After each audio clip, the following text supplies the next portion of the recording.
মা সরস্বতী, যিনি বিদ্যার দেবী, বুদ্ধির দেবী এবং শুভ্রতার প্রতীক।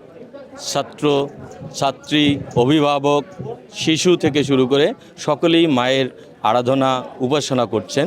এবং এই পূজাটি আমি একজন ইতিহাসের শিক্ষার্থী হিসাবে প্রাচীনতম বিভিন্ন সভ্যতাসমূহের মধ্যে বিরাজমান ছিল।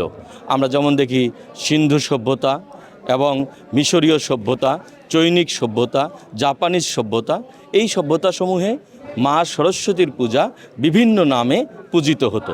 এবং এই পূজার যে তাৎপর্য সেটি হচ্ছে মা আমাদের বিদ্যা দেবেন, জ্ঞান দেবেন, বিবেক দেবেন এবং আমাদেরকে মানুষের মতো মানুষ করে তুলবেন।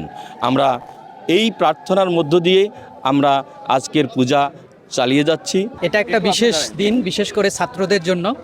আমরা মা সরস্বতীর বিদ্যার দেবী, উনি বিদ্যার আরাধনা করি। অবশ্যই আমাদের জন্য একটা বিশেষ দিন এবং আনন্দমুখর পরিবেশে এই পূজা উদযাপন করতে পারাটা এটা একটা ভালো দিক। প্রার্থনা তো শুধু নিজের জন্য না, সবার জন্য, পরিবার, সমাজ, দেশ, সবার জন্য। আমরা আসলে পূজার মূল উদ্দেশ্যই হচ্ছে সকলে যাতে ভালো থাকে, সুস্থ থাকে, সকলে যাতে মঙ্গল হয়। তো সেই উদ্দেশ্যেই আর কি পূজা করা। আমরা প্রার্থনা করলাম যাতে আমাদের মধ্যে যে অন্ধকার, কলুষতা, অজ্ঞতা আছে সেগুলো যাতে দূর হয়, সকলেই যাতে ভালো থাকে, সকলেই যাতে জ্ঞানের আলোয় প্রস্ফুটিত হয়, সেই জন্যই আর কি আজকে আমরা এখানে এসেছি। টানা তৃতীয়বার অর্জন করেছে দেশের সেরা সুপার ব্র্যান্ড স্বীকৃতি বসুন্ধরা টিস্যু। আজকে সরস্বতী পূজা, মূলত সরস্বতী আমাদের বিদ্যার দেবী।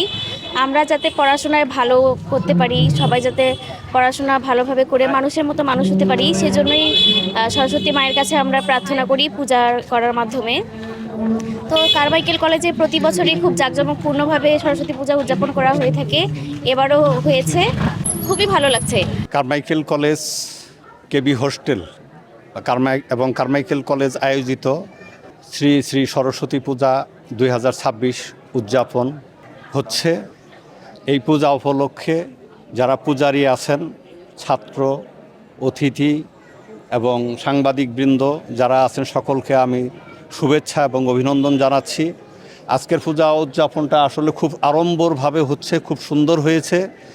এবং তারা এই পূজা থেকে জ্ঞানের দেবী পূজা, সেই পূজা উদ্দেশ্য যেন তাদের সফল হয় এবং তারা জ্ঞান অর্জন করতে পারে এবং দেশ এবং জাতিকে যেন তারা একটা ভালো সংস্কৃতি দিতে পারে এবং মূল্যবোধ দিতে পারে, এটাই আমার চাওয়া, প্রার্থনা।